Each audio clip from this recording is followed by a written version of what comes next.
and just spin in a circle. So they're rotating on a, on a single axis basically, and ask them to find out what's the direction of the forces that are acting on your smartphone. And by having students very intentionally look at the accelerometer data and understand, so I'm on linear acceleration right now, and just having them, shake it up and down in the Y direction, side to side in the X direction, and back and forwards in the Z direction, to have them understand what the different axes, how they're represented on the graphs is very effective. And then simply having them stand up and then spin with their arms straight out will help them to identify which direction the net acceleration is on circularly moving objects. And you can do it with a salad spinner, but I think it's great to have kids get up and move. So for that, I also have another worksheet. So Nicole, if you would do me the favors of just posting that. I'm on it. Thank you so much. And I always start qualitative. So and I always start them again by, first of all, understanding what is X, what is Y, what is Z, what colors are being used, how are you holding the phone, and then having them spin, draw those force diagrams, etc. And in this case, I didn't put the screen capture here, but I have students use the approximate, the average acceleration, and have them find out what the tangential velocity is as they turn as smoothly as they possibly can. So you can have them do quantitative things with rough numbers. So for periodic motion, you can use that proximeter in order to, if the proximeter recognizes nearby objects, you can always use that to measure for pendula if you find that precision is necessary. You can have students create things like rubber band spring systems and take a look at oscillatory motion. You can have students attach, their calculator to the back of the phone and find out how does having a greater mass influence or not the oscillatory motion, etc. For forces, we've seen a lot of teachers do inclined plane labs. So whereas in the past you might have had, students just you could use a protractor, I guess, too, right? But your phone also serves as a protractor. In this particular image, we've got a teacher who put a balloon on the back of the phone to just give it a little bit more grip, and took a look at frictional forces. And then, of course, you could find out what the component is of acceleration, all that kind of stuff. This one's a little bit more far afield, but I do want to share it, especially if you're a modeler and you focus on energy and energy systems. One thing we often overlook as educators, one I overlooked as an educator, was the relationship between energy and fields, like in a really tangible way. So like if kids have magnets at home, and I don't know if you're able to provide your kids with kits or if they can just find magnets, as you squeeze magnets together, you're putting energy into that system. You're putting energy into the field. On the magnet AR setting, which I'll share a little bit more about in just a few minutes, you can actually measure the strength of the field and physically see how that field is so much stronger when you take two magnets and of similar poles and push them together. You can actually see how the field strength grows significantly using your smartphone. Again, I'm really giving a kind of very top level view here. Christian and myself, and also Nicole, we are all available in case you have questions. We'll put the email at the end here where you can contact us, but we're always happy to talk people through things and in case you run into troubles or have, crazy ideas that you want to talk about. I think that your smartphone is probably most powerful and most impressive for students when it comes to sound. And the reason why is because if you want to just join me for a second and go into acoustics and go into oscilloscope, I'm going to go ahead and put it in horizontal mode. One moment here. If you go into the oscilloscope, you know, you can do fabulous things that maybe you might have only been able to do with your single oscilloscope in the classroom, like help students to find out what does their voice's timbre look like. So if you know, go, ah, you can make these beautiful wave patterns, and students can see up close and personal what's happening with sound waves. So you can have them take a look at their musical instruments, have them take a look not only at the sound waves, but also take a look at the frequencies and find out, you know, identify harmonics, understand musical scales. There's a whole bunch you can do there. Another thing that I love to do with two smartphones, and you know, many students will have maybe a parent's phone and their own phone. You can have them produce beats just by going in and setting up the tone generator, and then you can modify that frequency to 1 hertz, and you can have them actually use a third phone or a timer or something and find out how many beats you get per second when you make various combinations of tones. And I think about when I was in the classroom and, you know, I had 2 resonating boxes with those giant tuning forks, and how I'd do demonstrations with students and take a little piece of clay and put it on one of the tuning forks to, you know, slow it down, decrease its frequency a little bit to get the beats, but they didn't necessarily quantitatively ever get to develop the principles behind how many beats are produced when combinations are put together. Or they didn't necessarily know why. And now with the oscilloscope on your phone, you can also have students take a look at how the amplitudes are actually changing as you see and observe beats. I don't know if I'm moving too quickly or too slowly. Nicole, do we have any feedback in the chat, or do you have any feedback? No, I think there was a little bit going on, and not shockingly, many people are helping each other out. So thank you to everybody. You're great teammates here. Excellent. Yep. For light, you can do beautiful inverse square law relationships with, you know, one phone serving as the light source with the camera flash, and having another be the detector and just, you know, reading out the digital, doing the digital readout of light intensity, doing that in a dark room. Again, I don't care if you have a meter stick, you can take a piece of string and mark off equal units, you're still going to get the same principle, right? So that's an absolute, for me, that would be an absolute must for the physics classroom. But you can also use your screen as a light generator and a monochromatic light generator. So you can, again, if you have more than one phone, you can actually have students shine down the screens onto a piece of white paper in a dark room, which they're going to be more easily able to get at home than they will in a classroom. And, you know, combine blue and red and see that you get yellow, etc. You can have students get M&Ms or some other kind of, you know, simple colored candies and make predictions about what they're going to look like under different colors of light and why. I don't think about phones just as sensors. I think about them also as generators as well. Rebecca? Yep. There was a question about the oscilloscope not having a scale or setting. Let's see here. There's sort of tick marks. Yeah. On the y-axis, but there's no scale. So Christian, would you like to address that? Because this is something that's come up before. Yeah, it's sound is weird. Sound is weird. Sound is strange, and I mean, you know, you can be in a negative scale, and it's also, you're doing like fast Fourier transform, and it's just, what's the unit? I don't even know what the unit is. Not to sound ignorant, I coded that part, but what is the unit when you do when you do a fast Fourier transform? It's there's some different ways people think about what the data should be on that axis, so I don't display it. I just put the milliseconds, which is the x-axis. So is it just more of a qualitative, more energy, less energy, something of that nature? Yes. Okay. Yeah, I don't even know if it's a linear scale, to be completely frank, and we've tried looking it up, and I'll be honest that the answer is more confusing than the question.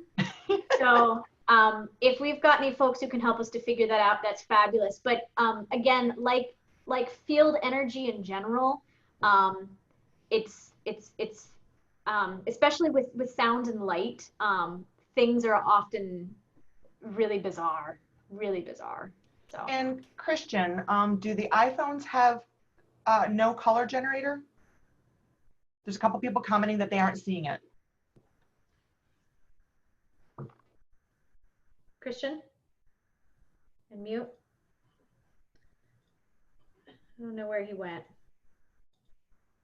Well, we can get back to him. Yeah, we'll get back to him. I can always get him down the hallway. Thank you. Yeah, no, I'm sorry, I missed that. I'm sorry, I missed that. I had some connection issues. Oh, did you hear the question? Relative intensity? No, sorry. Do the iPhones have a color generator, or is that not a piece of the iPhone app?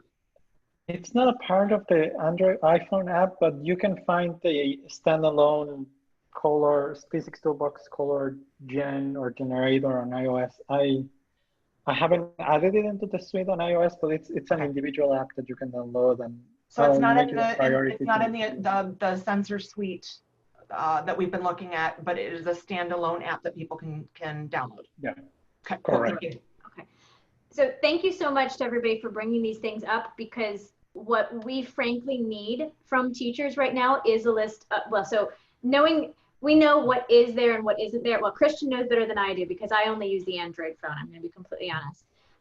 But it's really important for us to know what the priorities are, because that's how we work on things, or how Christian works on is when we hear from people that we need them. So there's another, there was another question that says, is it possible to use the membrane barometer to measure sound pressure, blowing, or wind? That's a great question. And I mean, I would say you can go ahead and try. Your barometer is probably at the bottom of your phone. I don't know about blowing on it. I would say give it a try right now, but you absolutely can with a hair dryer, because I've done that. I've actually done an activity where I have a published article where you take your phone and you actually place it inside of a tube, and you can take a look at, quasi-Bernoulli's principle, and look at velocity and relative change in pressure. So, magnetism, just like with light intensity, you can also get a beautiful curve. For a dipole magnet, you're getting more of 1 over square cubed, and 1 over distance cubed, 1 over r cubed. But that's entirely possible. The important thing, though, is for students to identify where the magnetometer is by first taking a magnet, moving it around the back of the phone, and finding out where it's located. Because oftentimes we use our phone as a probe, right, as a tool, especially when we're dealing with motion. We don't really care where the center is of that sensor in most cases. But when you're really collecting small, minute data like this, you certainly want to know where that magnetometer is. And in this case, it's upper left, which is why they are starting right there and measuring horizontally from there. Magna AR is a mode that is in iOS, the iOS sensor suite, and also in the Android one. This one is not compatible with all phones. It is compatible with all iOS, like most modern iOS versions. With Android, it's kind of all over the place. We have a completely separate website that's linked to our main website that's dedicated to this, because this is what we received the National Science Foundation funds for. And basically, like I mentioned, it uses the camera, the magnetometer, and it places vectors of relative length depending upon what their field strength is. Here's a little bit bigger image. So if you can imagine having kids, do what do they call it, iron filing activities and things like that, just to look at fields. I think this can be a little bit more powerful. It is a little bit more finicky, though. So it's something that I would use with caution, especially with kids who maybe don't quite have the same patience. But if they are patient, they can get beautiful imagery. And again, this is just a simple bar magnet right here, but if you had students collect data around like a computer speaker, you'd get some really fascinating, awesome looking fields. And again, looking at magnetic field interactions and energy, there's some pretty awesome opportunities there. And of course, looking around at background field is also really powerful. Thinking about the Earth's magnetic field, I'm going to just show this here real quick. When you are not near any magnet at all, most students are shocked to find that the Earth's magnetic field, at least where I am in Washington, D.C., points down almost 60 degrees from the horizontal. And that, of course, is because the Earth is like a dipole. The Earth is not flat. And so we have a dip angle, you know, in addition to the fact that the field is curved, right, and not necessarily a straight line unless you are somewhere near the equator. So, Rebecca, yeah. someone's asking, how worried do I need to be with a magnet around my phone? Oh, that's a great question. We have a whole blog about that. The worst thing you can do for your phone with a magnet is to drop the magnet on the phone screen. That's about as much damage as you're going to do. Your computer also actually doesn't mind magnets. Back in the 1980s, you know, when people had like those big tube televisions with the cathode ray tubes, you actually had to be concerned, right? Because you would that would destroy your screen and stuff. It used to wipe memory on floppy disks, but memory is not stored like that anymore. You do not need to be worried. Basically, if you're worried that you could pinch some fingers with a magnet, that's what you need to be worried about. Like what refrigerator magnets, you know, ceramic magnets that you buy at the hardware store, not a concern, not a concern. Thank you. Okay, couple super quick things, and then we'll open it up for any other discussion that you want. If you want to just get started, and this is only for Android, unfortunately, we do have a game that's at the very bottom of the menu called Physics Toolbox Play. It introduces people to sensors and also careers that use sensors. It's kind of a fun little data verified challenge. But I also love to give students, especially kids who are maybe like second year students or second semester, these little mini worksheets where they explore different sensors, take a look at different graphical shapes, just to introduce them to the power of, you know, what their phones can do. So I could even see this maybe at the end of, near the end of a semester where you wanted to give students more like independent projects. And then 6 things that I've been thinking about. Just because we've created Physics Toolbox does not mean that I advocate for it in every situation. I do not believe it should be used for every laboratory experience or every topic. I think that we should be trying to meet our goals. One of those goals, you know, or some of those goals should not just be about content, but also about process, right? So if you use the next generation science standards, for example, science and engineering practices are legitimately something that you probably need to be doing. And, you know, simulations can get you there part of the way, but maybe not all of the way, especially if you're not dealing with authentic, messy data. I always get asked about accessibility. Not everyone has a smartphone, but I think that's okay. I don't think everybody needs to be doing the data collection.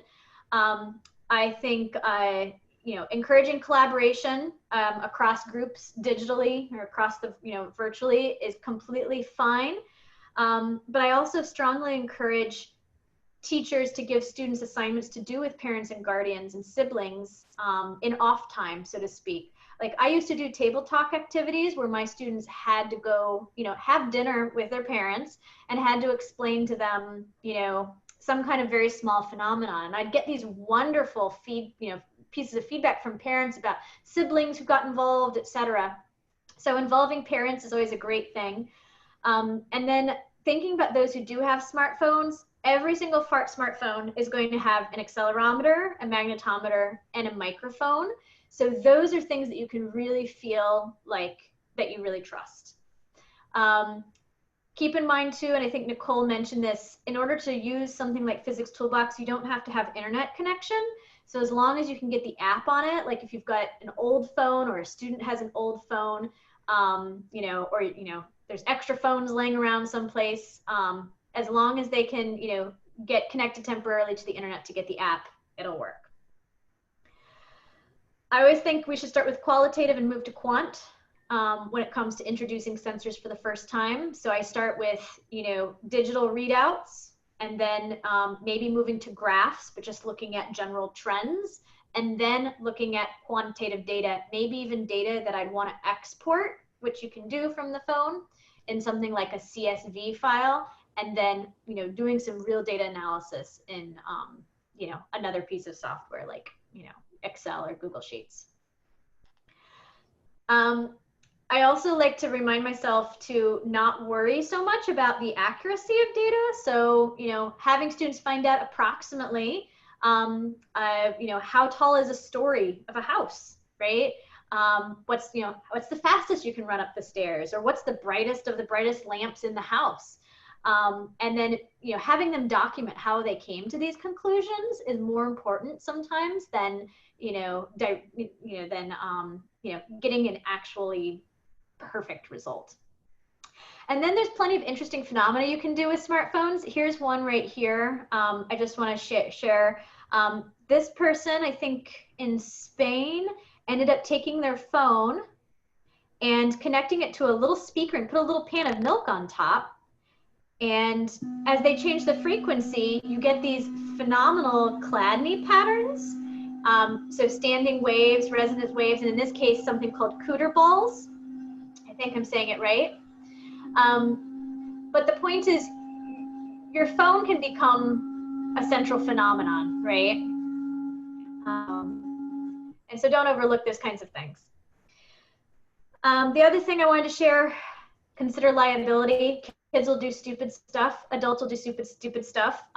Don't try to have them do Doppler effect by turning on the tone generator and tossing their phone across the room. Like, bad idea. Attaching your tablet to a soccer ball. We see lots of things. There are some schools that, might not want you to have your students using their phones. There might be some schools that say it's okay, but you need to include a clause in a contract that's signed by the parent and the student. Do protect yourself, right? And then the last thing I would say is we always need to just evaluate, right? Like, is it worth the investment of time? Because if it's not, then don't do it, right? Just because you're not using technology all the time doesn't necessarily mean you're not an innovative and phenomenal educator. So I think that's it. And I really, I kind of want to apologize for sharing so much, but I also don't. And now I just want to stop and ask you what questions you have, but I think also really importantly, what did I not share tonight that you want? Professional development, activities, worksheets, video tutorials, app features, etc. And I'm dumping Jamboard number 3 into the chat right now. I already put one message on there, relaying from a comment earlier on, just an observation that they would, if working with students where some have Android and some have iOS, they would like the apps to look identical so that it minimizes confusion. Absolutely. And we will work towards that goal. It is helpful if folks can help us identify specifically what things you prioritize, because we can't do everything all at once for sure. Right. Does anybody have any questions or particular requests? Or feeling overloaded maybe? Well, so there are some suggestions here on this, and I was very appreciative of some of the responses about the pacing today, that they thought this was very, very helpful. But if you want more, what might it look like? What do you need? And we'll see if we can make that happen.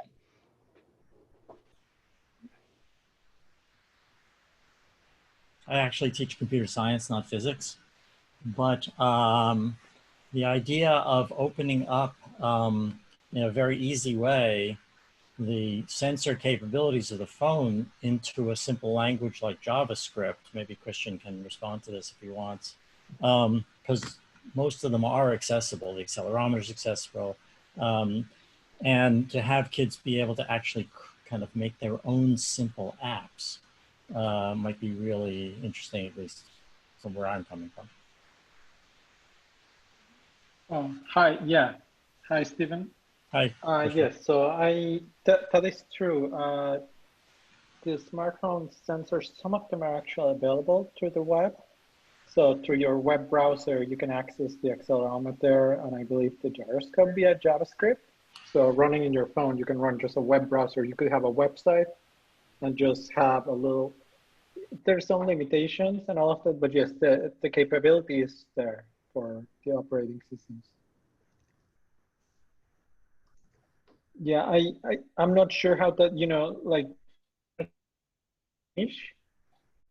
web development and all of that, but I know it's possible.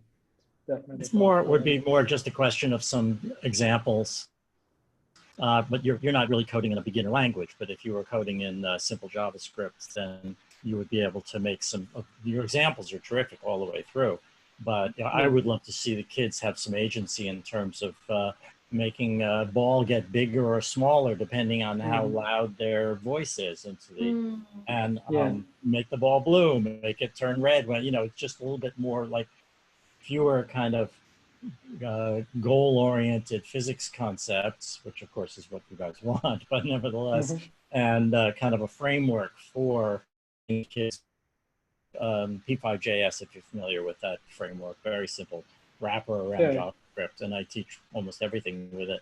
And I mean, I suppose I could do this myself, but it seems like you're ahead of the game. Yeah, well, not on the web. In my day job, I manage a group that deals with web development, but you know, even the lingo, I'm not very experienced, but feel free to reach out because I have seen resources related to how to access, you know, the sensors in JavaScript and even acoustics. Acoustics, you can do a lot just with a computer. You don't need a smartphone, right? The analysis and all of that. You can actually sense multi-touch as well through the touches array, which is kind of neat. So there's a lot of stuff. I mean, it's not on target from what most people in this group are looking at, but I think it's quite interesting to be able to have them create a simple JavaScript program that reacts to movements or modalities of censoring in the phone. Anyway, just thought I'd throw that out. Thank you. Yeah, Kelly's got a response to that, which is, you know, she suggests you might try something like GlowScript. I work on another project called Computational Modeling in Physics First with Bootstrap, and there are some things, they're not sensor connected, but I'm sure that there's a whole community of people who would be willing to talk to you, I think. Great. And I know we're also getting to the end here. I don't want anybody to feel stay, but do we have any other questions from folks? How do you pay for this? How do we pay for this? You have a grant. You have an NSF grant, I assume. But we have an NSF grant for developing Magna AR. The rest is just a hobby. Okay. Or day jobs pay for this. Yeah. Well, congratulations. Yeah. Let's see here. Let's see. Yes, Jose, you had mentioned that you having students do an expo. So yeah, I mean, I think, you know, whether or not, you know, it's worth it in your minds to have students do constructed lab experiences is one thing. Another thing is helping students to see what they can do with it. And we've been, you know, a number of people have reached out to us for research projects, but also for high school things. You know, we've had some students do things like place the phone inside of a helmet to see how different helmets, you know, decrease impact forces using the accelerometer in order to quantify that. We were actually trying, sorry, we were actually trying that, but we didn't want to use the phones at the time, so we were using something else to try it. Sure, yeah, no, absolutely. So there's just a variety of, you know, different possibilities. I mean, we've seen the phone looking at, like, you know, how people are using smartphones so 60%, by the way, 60% of our users are actually mostly engineers, acousticians, and university researchers, frankly. We developed it for high school students, but we've got people doing things like testing infrastructure of bridges, taking a look at how, you know, adobe houses, you know, like traditional indigenous housing withstands earthquakes better than, you know, more modern construction. So there's like so many different things that can be done, you know, for people who know how to do science and who know how to inquire, right? And you may not be looking for specific principles; it might be more engineering applications, and that's always. Yeah, you might want to throw in a lesson on sound insulation. Yeah, Test absolutely. different materials, be very easy for you to do. And I mean, noise is a huge problem everywhere. So absolutely. Yeah. Yeah, that's actually one of the experiments that we do, insulation, sound. So this is great. Yeah. Really great, really helpful. Sure. You might consider, I mean, you're talking about acceleration, but I mean, and there are a lot of these apps out there, but in order to complete your suite, I mean, just a video app that's analyzing the falling of an object where you'll see, you know, just capture the moments of something falling. I mean, there's a lot of them out there, but I think if you want to have that aspect of acceleration, it's so, due to gravity, it would be so easy to do. And you might want to throw in some applications that, you know, other people have already done, or they're sort of obvious, but you throw them into your suite, then it becomes a little bit more complete. Bigger, yeah. No, definitely. I mean, that's an easy one to do. You're right. It's a great point. Yep. Okay. Last chance to make any requests. Forever? No, we'll reach out to all of you with an email. I think Nicole will probably help us out with that. We do have some grant funding, so we want to talk to people and maybe follow some folks this year who are willing to try some things out and then give us feedback on how things worked out, because we're curious to know about, like, what are students willing to take up right now? What kind of uncertainty are they willing to deal with, you know, and teachers too. Is this making, you know, what we're suggesting, is it making people's lives easier or harder? So yeah, I think I just wanted to put up a final slide, and I don't know if Nicole or Christian wanted to say anything else. No, I think just in general, I want to thank everybody for joining us this evening. I think it was really helpful. I'm the new kid on the block with Physics Toolbox. I've been officially employed for 8 days now.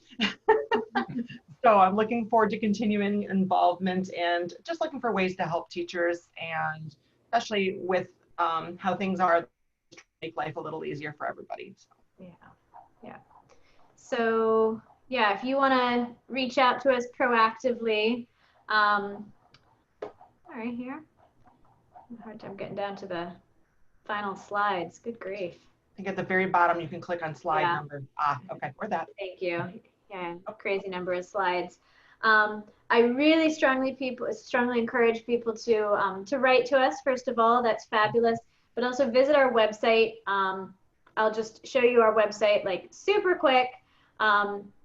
If you click on lessons, this is where you're going to find all of those things. And so, for example, if you click on something like sound, you'll be taken to this place where it has, you know, couple of videos connected, some just basic ideas, not necessarily worksheets, although in some cases we have them, links to articles that have been published about using the app in this particular way, and, you know, some photographs that might serve as a little bit of inspiration. So I really do encourage people to do that. We also have a newsletter, and we also have a blog where we give people updates about a variety of things, like, for example, breaking your device with a strong magnet, and, you know, getting rid of some of those modern day mythology about, you know, magnets wiping your computer or your cell phone memory. So, yeah, I think there were a couple of comments throughout the meeting about the availability of these slides, availability of the recording, and Wendy had responded that it is being recorded and it will be available. I don't know if she can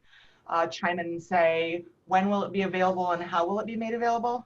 So normally we put these the recordings on the AMTA website. I think for right now, since we had more people registered than actually attended, were able to make it to the meeting. So I will share it out on by email on the people who have registered.